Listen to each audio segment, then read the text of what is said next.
Welcome to today's What Will Move the Market show. I'm your host Prem. It's Wednesday, October 29th, 2025, and here is everything you need to know as the markets open for today. Let me start with what happened on Wall Street last night.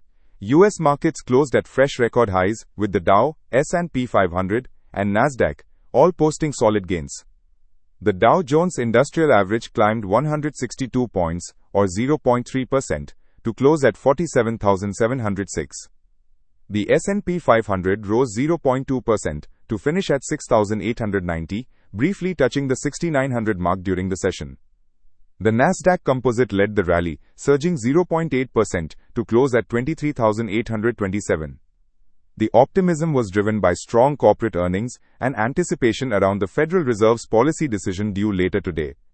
UPS shares jumped nearly 10% after the logistics giant projected fourth-quarter revenues that beat Wall Street expectations.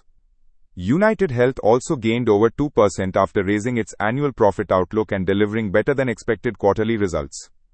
PayPal shares spiked 10% following its partnership announcement with OpenAI to integrate its digital wallet into ChatGPT. The big story for tech investors is the earnings bonanza coming up tonight after market close. Microsoft, Alphabet, and Meta are all set to report their quarterly results, which could set the tone for the broader market. With the Magnificent Seven accounting for about 25% of the S&P 500, these numbers carry significant weight.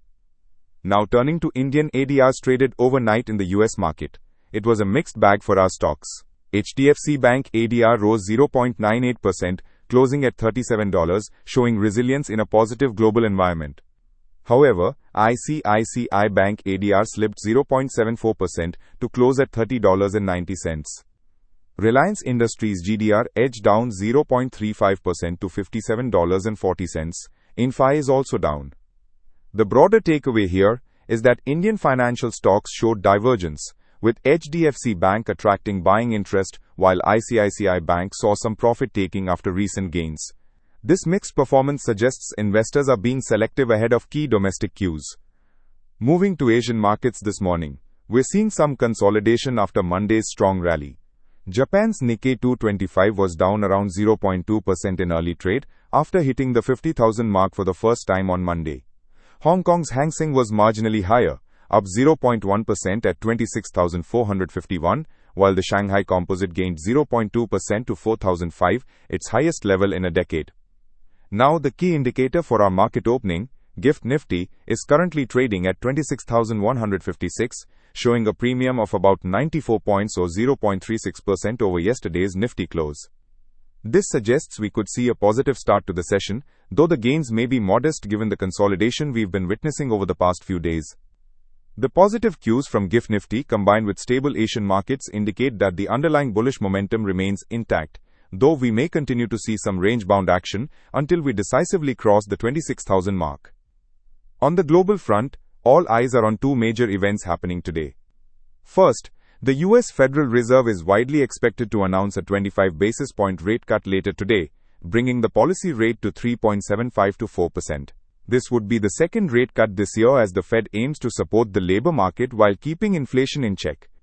Markets have already priced this in, but investors will be keenly watching Fed Chair Jerome Powell's press conference for hints about the December meeting. Second, and perhaps even more critical for market sentiment, is the Trump-Xi meeting scheduled for tomorrow, October 30th, in South Korea.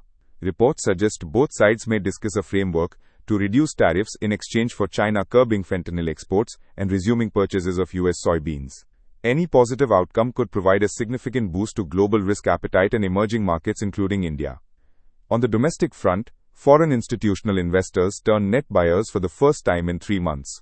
For the month of October so far, FIIs have bought shares worth nearly 10,000 crore rupees after selling 76,600 crore rupees between July and September.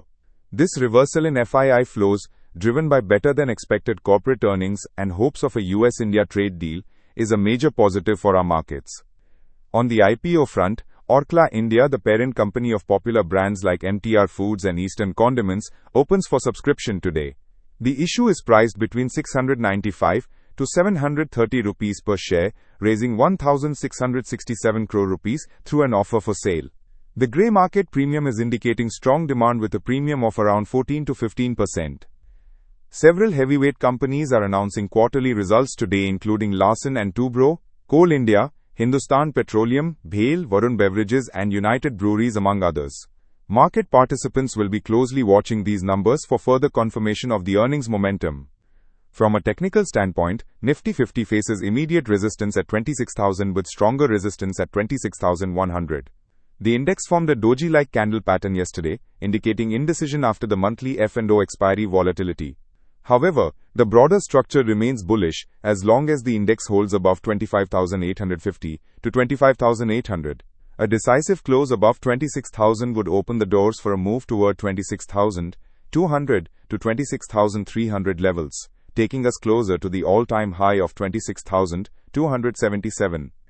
In the commodity space, crude oil prices are holding steady around $60.33 per barrel for WTI crude. Gold prices are hovering below $4,000. Silver is also steady around $47.4. So what's the game plan for today? The market setup remains constructive with positive global cues and improving FII flows providing support. However, given that we're in a consolidation phase after a sharp rally, I'd recommend being selective rather than aggressive. Focus on quality names in the banking and financial services space, which are showing strong momentum. Use any dips toward the 25,850 to 25,900 zone on Nifty as buying opportunities for short-term trades. That's your complete market outlook for Wednesday, October 29th. Stay tuned for the evening wrap where we'll break down all the action and bring you expert insights. Got questions about specific stocks or sectors? Send them in and we'll cover them in our next show. Until then, trade smart, stay informed, and let's make it a profitable day.